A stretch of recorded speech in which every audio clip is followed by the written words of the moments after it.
துபாயை விட்டு வெளியே, துபாய் சிட்டியை விட்டு வெளில வந்திருக்கோம்.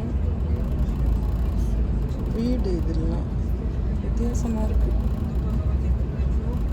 இந்த பாலைவனத்தில் இருக்க மரம் மட்டும்தான் இருக்குது, வேறு எதுவும் கிடையாது. நல்ல நேரத்தில் வந்து மறைக்குது வேன்.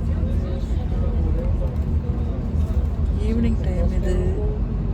டே டைமில் எங்கேயுமே வெளியில் போக முடியல, வெயில் வாட்டி எடுக்குது. ஈவினிங் மட்டும்தான் இங்கே பார்க்க முடியுது.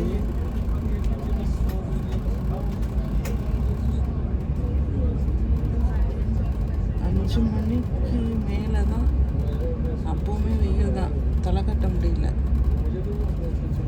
அவ்வளோ வெயிலாக இருக்குது. ஆனால் நல்லா இருக்குது, டிஃப்ரெண்ட்டு.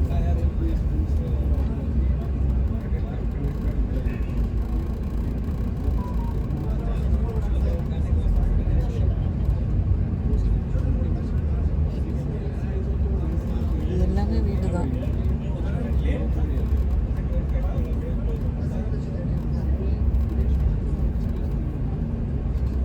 புல்தரையே கிடையாது, ஒரு சில இடத்துல வளர்க்குறாங்க, அவ்வளோதான். மற்றபடி புல்தரையை பார்க்குறது ரொம்ப கஷ்டமாக இருக்கு.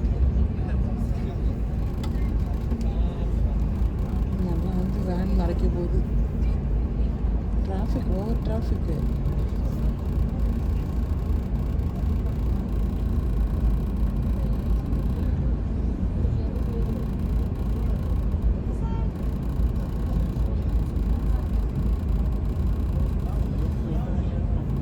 இந்த ஈச்ச மரம் மாதிரி இருக்குது, பேரிச்ச மரம், அந்த மரம் மாதிரி இருக்குது. ஆனால் இங்கே சொன்னாங்க அந்த பேரிச்சம்பழம் மரம் வந்து நிறைய எங்கே பார்த்தாலும் இருக்கும், பறித்து சாப்பிட்லாம் அப்படின்னாங்க. அது மாதிரிலாம் நாங்கள் இன்னும் ஒன்றுமே பார்க்கல எங்கேயுமே. ஒரு சமயம் சீசன் இல்லை, என்னன்னு தெரியல. நாங்கள் சிட்டிக்குள்ளே இருந்ததுனால ஒன்றும் தெரியல. இப்போ தான் சிட்டியை விட்டு வெளியாக இருக்கோம். மிராக்கிள் கார்டனும் குளோபல் வில்லேஜும் பார்க்கலாம் அப்படின்னு சொல்லிட்டு. ரொம்ப தூரம் தான், நாங்கள் தங்கி சிட்டிலேருந்து ரொம்ப தூரம் வெளியில் வந்திருக்கோம். கார்லலாம் வந்து இன்னும் டைம் எடுக்கும், ஏன்னா அவ்வளோ டிராஃபிக் இருக்குது. Evening time, evening morning time, office ஹவர்ஸில் பயங்கரமாக இருக்குது கூட்டம்.